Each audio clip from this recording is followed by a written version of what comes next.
Welcome to this video where we are going to extrude the fidget spinner of which we made a drawing in the previous video. So we're going 3D now in Autodesk Fusion.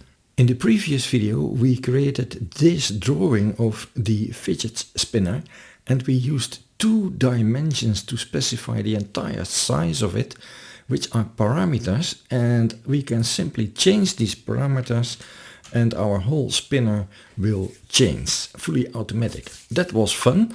It's time now to create our fidget spinner in 3D, and this is it.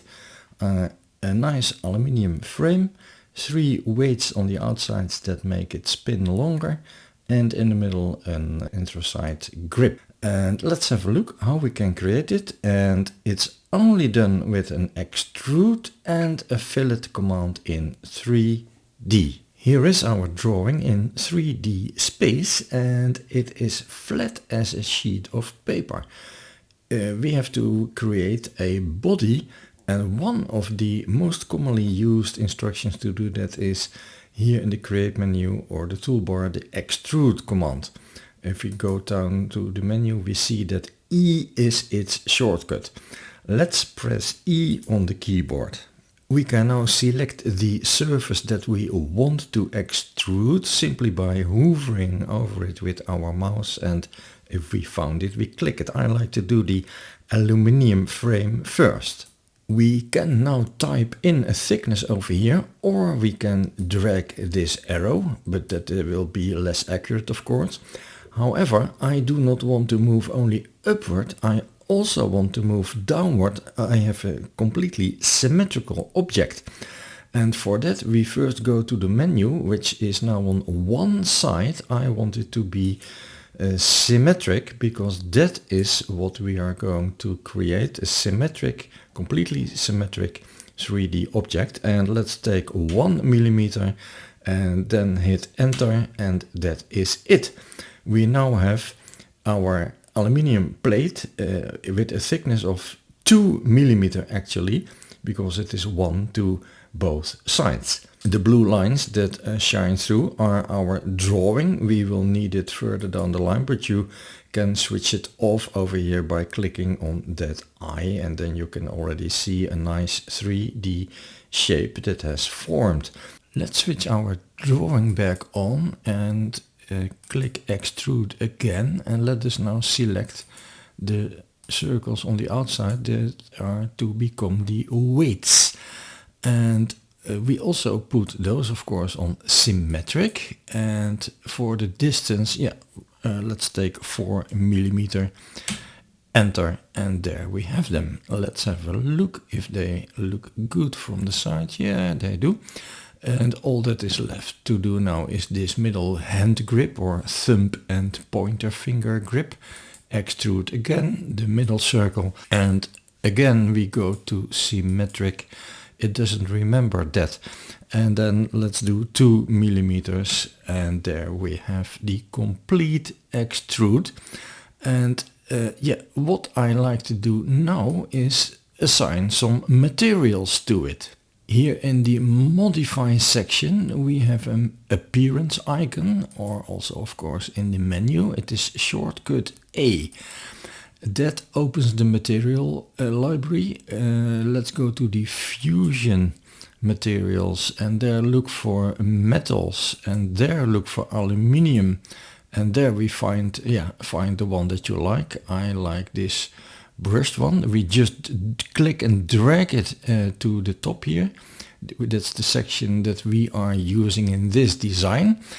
2 ways to assign a material. One way is to open here the bodies and assign it to a body. Oh, there we have it. We have only one body.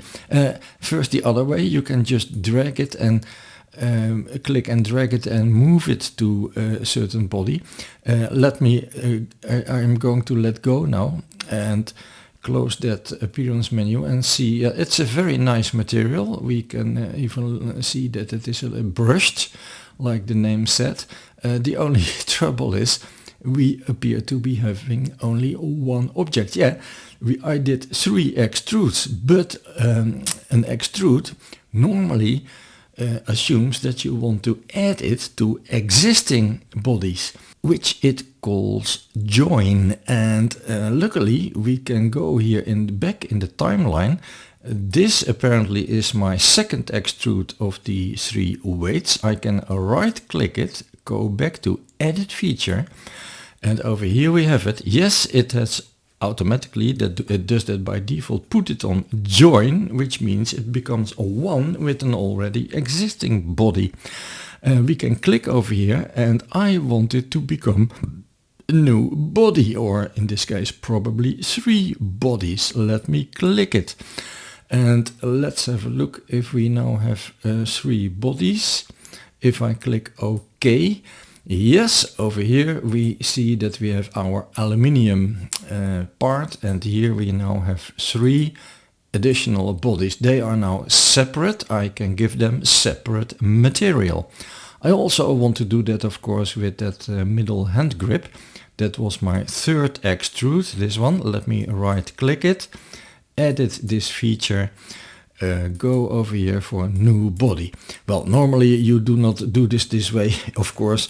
You select new body already while you create your extrudes. Let's go back to appearance, or materials as I prefer to call it.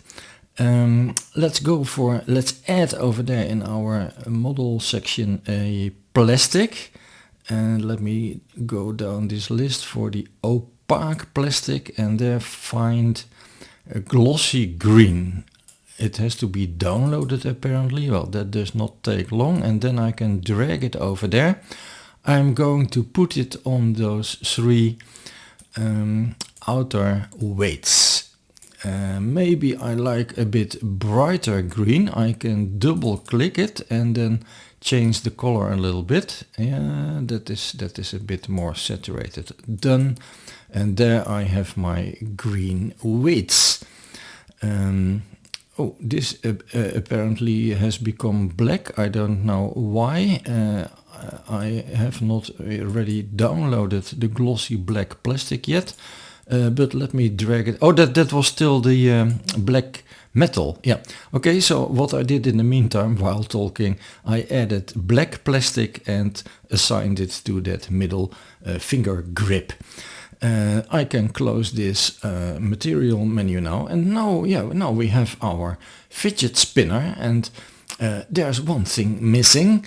All the edges are quite 90-degree rigid edges, and in real life materials most of the time that is a little bit chamfered or rounded off with a fillet. Let's do a fillet, which we can find here in the modify toolbar, of course also in the modify menu, and there is the keyboard shortcut F.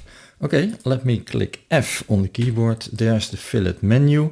First we have to select edges or faces that we want to fillet. Okay, let's do it one by one, not to make mistakes. First the 3 top ones, and then move to the bottom and select the 3 bottom ones. And when done, we can type in a number. Let's do 0.5. That should be enough. It makes it a little bit rounded off. That also gives a little bit of a shine from the lights. That looks much nicer. Let's do exactly the same with the aluminium part, the frame. Let me hit F on the keyboard again. Let's now select the top and the bottom contour, also 0.5, and there we have it. Enter. And well, with the black material, the black plastic, you will probably not be able to see the fillet very much, but let's do it anyhow. The top one and the bottom one, the ring, the outer ring, and then 0.5, and there we have our complete fidget spinner with nice shiny light reflection, which is because of these fillets that we gave it.